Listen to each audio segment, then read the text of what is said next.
ಶಾಂತಿ, ಯಾಕೆ ಈ ರೀತಿ ಓಡಾಡ್ತಿದೀಯಾ? ಒಳಗ್ ಬಂದು ಕೂತ್ಕೊಂಡ್ರೆ ಕೂತ್ಕೋಬಾರ್ದ ನೀನು? ಈಗಾಗ್ಲೇ 2 kg ಕಮ್ಮಿ ಆಗಿದೆಯಾ, ಸಾಕ್ಬಿಡು. ಅಯ್ಯೋ, ಯಾಕೆ ಇಷ್ಟೊಂದು ಕೋಪ ಮಾಡ್ಕೊಂಡಿದೀಯಾ? ಈಗ ಆಗಿದ್ದಾದ್ರೂ ಏನಾಗಿದೆ ಹೇಳು? ಎಲ್ಲ ಒಳ್ಳೇದೇ ಆಗಿದೆಯಲ್ಲ. ಏನಾಗಿರೋದು ಒಳ್ಳೇದು? ಅಯ್ಯೋ, ನನ್ನ ಮೇಲೆ ಯಾಕೆ ಕೂಗಾಡ್ತಿದೀಯಾ ನೀನು? ನೋಡು, ಮನೆ ಪತ್ರ ಫೈನಾನ್ಸರ್ ಕೈಯಲ್ಲಿ ಇದ್ದಿದ್ದು ಯಾರಿಗೂ ಗೊತ್ತಿರ್ಲಿಲ್ಲ. ಈಗ ಎಲ್ರಿಗೂ ಗೊತ್ತಾಗಿದೆ. ಮನೆ ಪತ್ರನು ನಿಮ್ ಕೈ ಸೇರಾಯ್ತು. ಮತ್ಯಾಕ್ ಟೆನ್ಷನ್ನು? ಟೆನ್ಷನು ಮನೆ ಪತ್ರ ಬಿಡಿಸ್ಕೊಂಡಿದ್ದಲ್ಲ ಕಣೆ, ನನಗೆ ಅವಮಾನ ಆಗಿದ್ದು. ಕೆಂಡದ ಮಧ್ಯೆ ಜೋಳ ನಿಲ್ಸೋ ಹಾಗೆ ನನಗ್ ನಿಲ್ಸಿದ್ರು ಗೊತ್ತಾ? ನನ್ನ ಮನೆಯವ್ರ ಮುಂದೆ, ನನ್ನ ಮನೆಯಲ್ಲಿ ನನ್ನನ್ನ ತಲೆ ತಗ್ಸೋ ಹಾಗೆ ಮಾಡ್ಬಿಟ್ಲು ಆ ಹೂ ಕಟ್ಟವಳು. ಸಾಲದಕ್ಕೆ ನನ್ನ ಗಂಡ ನನ್ನ ಮನೆ ಪತ್ರನ ಅವಳು ಕೈಗೆ ತಂದಿಟ್ರು. ಓಹೋ, ಇಷ್ಟೆಲ್ಲ ಆದ್ರೂ ಮನೆ ಪತ್ರ ನಿನ್ ಕೈಲೇ ಕೊಡ್ಬೇಕಿತ್ತಾ? ಏನೇ ಏನು ನೀನ್ ಅವ್ರ ಅಪ್ಪ ಸಂಪಾದನೆ ಮಾಡಿದ ಮನೇನ ಅದು ಅವಳ ಕೈ ಕೊಡಕ್ಕೆ ಪತ್ರನ? ನೆನೆಸ್ಕೊಂಡ್ರೆ ಹೊಟ್ಟೆಲ್ಲ ಉದ್ದು ಕಲ್ಲಿಡ್ಲಾಗ್ತಾ ಇದೆ. ಶಾಂತಿ, ಅವಳ ಮೇಲೆ ಕೋಪ ಮಾಡ್ಕೋಬೇಡ. ಅವಳಿಂದ ಒಳ್ಳೇದೇ ಆಗಿದೆ. ಏನೇ ಒಳ್ಳೇದಾಗಿರೋದು? ರೋಹಿಣಿ ಅವ್ರ ಅಪ್ಪನ ಜೊತೆ ಮಾತಾಡೋ ಹಾಗಾಗಿದೆ. ಇವತ್ತು ಮಾತು, ನಾಳೆ ಕಣ್ಣೀರು, ನಾಡಿದ್ದು ಅನುಕಂಪ. ಅಷ್ಟೇ ಅಲ್ಲ, ಮೀನಾ ಫೈನಾನ್ಸ್ ಆಫೀಸಿಗೆ ಬರ್ದೇ ಇದ್ದಿದ್ರೆ ನೀನು ಕೋಳು ನೀರು ಇಲ್ದೆ ಅಲ್ಲೇ ಕೊರಗ್ತಾ ಕೂರ್ಬೇಕಾಗಿತ್ತು. ಅಬ್ಬಾ, ನಾನು ಪುಣ್ಯ ಅವತ್ತು ನಾನು ಊರಲ್ಲಿರ್ಲಿಲ್ಲ. ಇಲ್ಲ ಅಂದ್ರೆ ನಾನು ನಿನ್ ಜೊತೆ ಕೂಳು ನೀರಿಂದಾನೇ ಕುತ್ಕೋಬೇಕಾಗಿತ್ತು. ಅವಳಿಗೆ ಸಪೋರ್ಟ್ ಮಾಡ್ತೀಯಾ? ಅವಳಿಗೆ ಸಪೋರ್ಟ್ ಮಾಡ್ತೀಯಾ ನೀನು? ಇರೋದನ್ನ ಹೇಳ್ದೆ ಕಣೆ. ಏನಿರೋದನ್ನ ಹೇಳಿದ್ ನೀನು? ಅವಳಿನ ಸಾಮಾನ್ಯದವಳು ಅನ್ಕೊಟ್ಯಾ?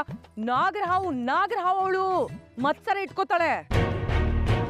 ಅವಳು ತಮ್ಮನ್ಗೆ ಎಲ್ರ ಮುಂದೆ ಕಳ್ಳನ್ ಪಟ್ಟ ಕೊಟ್ಟನಲ್ಲ, ಅದಕ್ಕೆ ನನ್ನನ್ನ ಎಲ್ರ ಮುಂದೆ ನಿಲ್ಸಿ ಚೀಮಾರಿ ಹಾಕ್ಸಿದ್ದಾಳೆ. ಹೆಮ್ಮಾರಿ. ಏನು ಗೊತ್ತಾ, ಅವಳು ಉಸಿ ನಗ್ತಿದ್ದಾಳೆ. ನಾನು ಸಂಕಟ ಪಡ್ತಿದ್ದೆ. ಶಾಂತಿ, ರವಿಗೆ ಎಲ್ಲಾದ್ರೂ ಹೆಣ್ಣು ಹುಡ್ಕೋ ಪ್ರಯತ್ನ ಮಾಡ್ತಿದೀಯಾ? ನೀನು ನಾನೇನ್ ಮಾತಾಡ್ತಿದ್ದೀನಿ, ನೀನೇನ್ ಮಾತಾಡ್ತಿದ್ಯಾ? ಇದೇ ಕಣೆ ವಿಷಯ. ಹೂ ಕಟ್ಟೋಳ್ ಮನೆಯಿಂದ ಒಬ್ಬಳು ತಂದ್ಕೊಂಡೇ ಇಷ್ಟು ಒದ್ದಾಡ್ತಿದೀಯಾ? ಹೂವಿನ ಜೊತೆ ನಾರು ಅನ್ನೋ ಹಾಗೆ ಆ ಕನಕ ಕೂಡ ನಿಮ್ ಮನೆ ಸೊಸೆಯಾಗಿ ಬಂದ್ಬಿಟ್ರೆ ಅಯ್ಯೋ ಏನ್ ಅಯ್ಯಯ್ಯೋ, ಇಬ್ರು ದಾಳಿ ಮಾಡ್ಬಿಟ್ರೆ ಚಂಡಿ ಚಾಮುಂಡಿ ತರ ಆಡ್ತಾರೆ. ಶಾಂತಿ, ಆ ಕನಕ ರವಿ ಹಿಂದೆನೇ ಇದ್ದಾಳೆ. ಮೊದ್ಲು ರವಿಗ್ ಮದ್ವೆ ಮಾಡಿ ನಿನ್ನ ನೀನ್ ಕಾಪಾಡ್ಕೊ. ಕಸ್ತೂರಿ, ನನಗೆ ಒಬ್ಳು ಹಳೆ ಫ್ರೆಂಡ್ ಇದ್ಲು, ವಾಸಂತಿ ಅಂತ, ನನ್ ಜೊತೆನೆ ಓದಿದ್ದು. ಅವಳು ದೂರದ ಸಂಬಂಧಿ ಬೇರೆ. ಅವಳಿಗೆ ಮದ್ವೆ ಆಗಿದ್ದಾಳಲ್ಲ, ಅವರೆಲ್ಲ ಶ್ರೀಮಂತರಂತೆ. ಅವ್ರಿಗೆ ಹೇಳಿದೀನಿ ರವಿಗೊಂದು ಒಳ್ಳೆ ಸಂಬಂಧ ನೋಡಿ ಅಂತ. ಅವರು ನೋಡ್ತೀನಿ ಅಂತ ಹೇಳಿದ್ದಾರೆ. ಅವ್ರೇನಾದ್ರೂ ಇವನಿಗೆ ಗಂಟು ಬಿದ್ದೋದ್ರೆ ಅವರೇ ದೊಡ್ಡ ರೆಸ್ಟೋರೆಂಟ್ ಹಾಕೊಡ್ತಾರೆ. ಈ ಕಡೆ ರೋಹಿಣಿ, ಆ ಕಡೆ ಆ ಶ್ರೀಮಂತರು. ಅವರಿಬ್ರು ನನ್ ಜೊತೆಲಿದ್ರೆ ಮೀನಾ ಸೂರಿನ ಬುಕ್ರಿ ತರ ಆಡಿಸ್ಬಿಡ್ತೀನಿ. ಸರಿ, ಕಾಫಿ ಕುಡಿ, ಇದೇ ಖುಷಿಗೆ. ಏನಿದು, ಸಕ್ಕರೆನೇ ಹಾಕಿಲ್ಲ? ಸಿಹಿ ಸುದ್ದಿ ಅಲ್ವಾ? ಸರಿಯಾಗಿದೆ ನೀನು.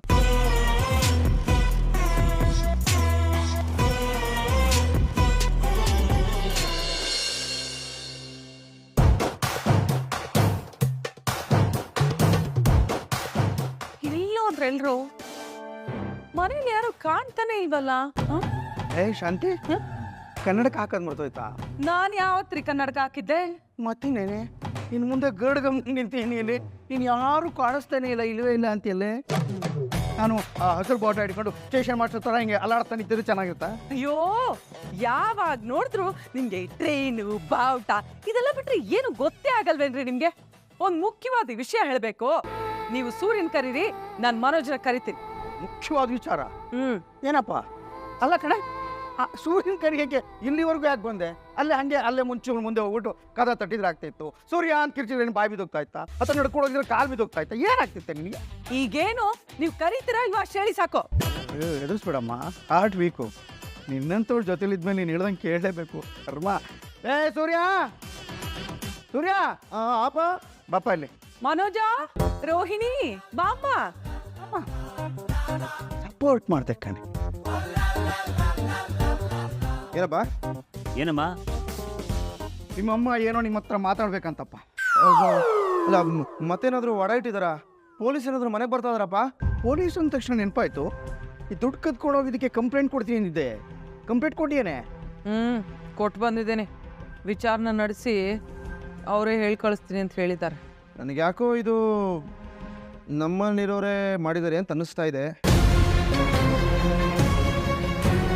ಲೇ ಏನೋ ಇಂಡೈರೆಕ್ಟ್ ಆಗಿ ನನ್ನ ಬಗ್ಗೆ ಹೇಳ್ತಿದ್ಯಾ? ಡೈರೆಕ್ಟಾಗಿ ಹೇಳ್ತಾ ಏನು ಕಣ, ಇದು ಅರ್ಥ ಆಗಿಲ್ಲ ಅಂದರೆ ಅದು ಏನೋ ಓದ್ ದಬಾಕಿದೆ ನೀನು ಪೆಂಗ್ಯಪ್ಪ. ಅತ್ತೆ, ಇವ್ರನ್ನ ಮಾತಾಡಬೇಡಿ ಅಂತ ಹೇಳಿ ನೀವೇನು ಮಾತಾಡಬೇಕು ಅಂತ ಕರೆದ್ರು ಅದನ್ನ ಹೇಳಿ ಅತ್ತೆ. ಹೇಳ್ತೀನಮ್ಮ, ಹೇಳ್ತೀನಿ. ನಾನು ಒಂದು ವಿಷಯದ ಬಗ್ಗೆ ಮಾತಾಡಬೇಕು ಅಂತ ಬಂದೆ. ಏನು ಮಾಡೋದು, ಈ ಮನೆಯಲ್ಲಿ ಎಲ್ಲ ನಾನೇ ನೋಡ್ಕೋಬೇಕು, ಬೇರೆ ಯಾರಿಗೂ ಜವಾಬ್ದಾರಿ ಅನ್ನೋದೇ ಇಲ್ಲ. ಹೌದೌದೌದೌದೌದು. ನಮಗೆ ಯಾವ ರೇಂಜಲ್ಲಿ ಜವಾಬ್ದಾರಿಗಳಿದೆ ಅಂತ ನಮಗೆ ಚೆನ್ನಾಗಿ ಅರಿವಿಗೆ ಬಂದಿದೆ. ನೋಡಿದ್ವಲ್ಲ ಮನೇನ ಯಾವ ರೇಂಜಿಗೆ ನೀವು ಅಡ್ಡಡ್ಡ ಇಟ್ಟಿದ್ದೀರಾ. ಮನೆನೆಲ್ಲ ಪತ್ರಗಳನ್ನ ಮಾತ್ರ ಅಡ ಇಟ್ಟಿದ್ದು. ಓದ್ಕೊಂಡಿರೋ ದಡ್ಡ ಅಲ್ಲಿಯ ಸಣ್ಣ ತಿಂಗಳು ಉರುಫ್ ಪೆಂಗ್ಯಪ್ಪ. ದುಡ್ಡು ಕೊಡೋದು ಮನೆ ಮೇಲೆ, ಪೇಪರ್ ಮೇಲಲ್ಲ.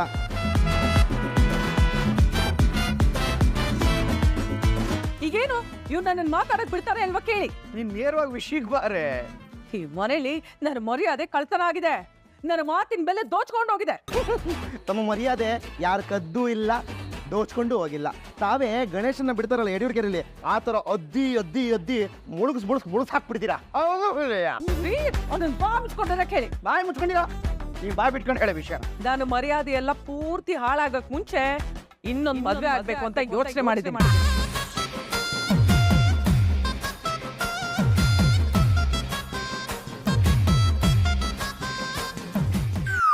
ಅಯ್ಯೋ ತಾಳಿ ಕಟ್ಟಿದ ಗಂಡನ ಎದುರಿಗೆ ಇನ್ನೊಂದು ಮದುವೆ ಆಗ್ತೀನಿ ಅಂತ ಹೇಳ್ತಾ ಇದೆಯಲ್ಲ ಸಕ್ಕರೆ ನೀನು.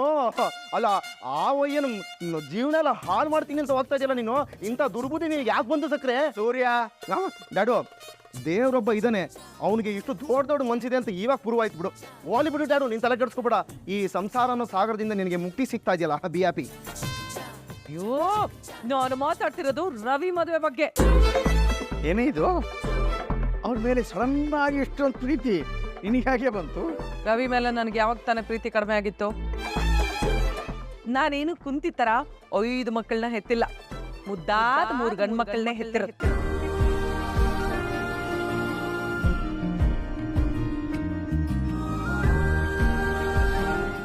ತರಿತ್ತು ಜಂಪರ್ ಮೇ ಬಂಪರ್. ಅಪ್ಪ ನೋಡ್ತೀರಪ್ಪ, ನೋಡಿದ್ಯಾ ಸಕ್ಕರೆ ನನಗೆ ಮುದ್ದೆ ಅದು ಮುದ್ದು ಅಂತ ಹೇಳ್ತಾ ಇದಾರೆ. ಚಿಚಿ ಚಿಚಿ ಚಿ, ನಾನು ಹಂಗೆ ಹೇಳಿದ್ನಾ? ಇಲ್ಲ ಇಲ್ಲ ಇಲ್ಲ, ಟೆನ್ಷನ್ ಅಲ್ಲಿ ಬಾಯ್ ತಪ್ಪಿ ಏನೇನೋ ಹೇಳ್ಬಿಟ್ಟೆ. ನಾನೇನು ಹಂಗೆ ಹೇಳಲೇ ಇಲ್ಲ. ಬುರ್ದೇ ಇಲ್ಲ, ಬುಂಕ್ ಮಂಡಿಲ್ಲ, ಆದ್ರೂ ನಾಲ್ಗೆ ಜಾರ್ಬಿಡ್ತು ಪಾಪ. ಸರಿ ಹೇಳು, ರವಿ ಮದುವೆ ಬಗ್ಗೆ ಮಾತ್ರನೇ ಮಾತಾಡ್ಬೇಕಾಗಿತ್ತಾ? ಹೌದು, ಹೆಸರಿಗೆ 3 ಗಂಡು ಮಕ್ಕಳು ಹೆತ್ತಿದ್ದೀನಿ. ಆದ್ರೆ ನಾನು ಮನೋಜಿಗೆ ಮಾತ್ರನೇ ನಾನು ಇಷ್ಟಪಡೋ ಥರ ಶ್ರೀಮಂತರ ಮನೆ ಹುಡುಗಿನ ತಂದ್ಕೊಂಡಿರೋದು. ಇನ್ನೊಂದು ಮದುವೆ ಹೇಗಾಯ್ತು ಅನ್ನೋದು ನಾನೇನು ಹೇಳ್ಬೇಕಾಗಿಲ್ಲ ಅಲ್ವಾ? ಪರವಾಗಿಲ್ಲ ಅತ್ತೆ, ಹೇಳಿ, ನಾವು ತಿಳ್ಕೊಂತೀವಿ. ಇನ್ನೊಂದು ಮದ್ವೆಲಿ ಏನ್ ತಪ್ಪಾಯ್ತು? ರೋಹಿಣಿಯವ್ರ ಮಾತ್ರ ಒಳ್ಳೆ ಮನೆತನ ಅಂದ್ರೆ ನಮ್ಮ ಮನೆತನ ಸರಿ ಇಲ್ವಾ ಅತ್ತೆ? ನಾನ್ ಒಳ್ಳೆ ಮನೆಯಿಂದ ಬಂದಿಲ್ವಾ? ಸುಮ್ಮನಿದ್ರೆ ಸರಿ. ಯಾಕೆ ನೀನ್ ಯಾಕೆ ಈಗ ಮಾತಾಡಕ್ ಬರ್ತಿದ್ಯಾ? ಕೋಪ ಬರೋ ತರ ಮಾತಾಡಿದ್ರೆ ಸುಮ್ನೆ ಇರಕ್ಕಾಗತ್ತಾತೆ?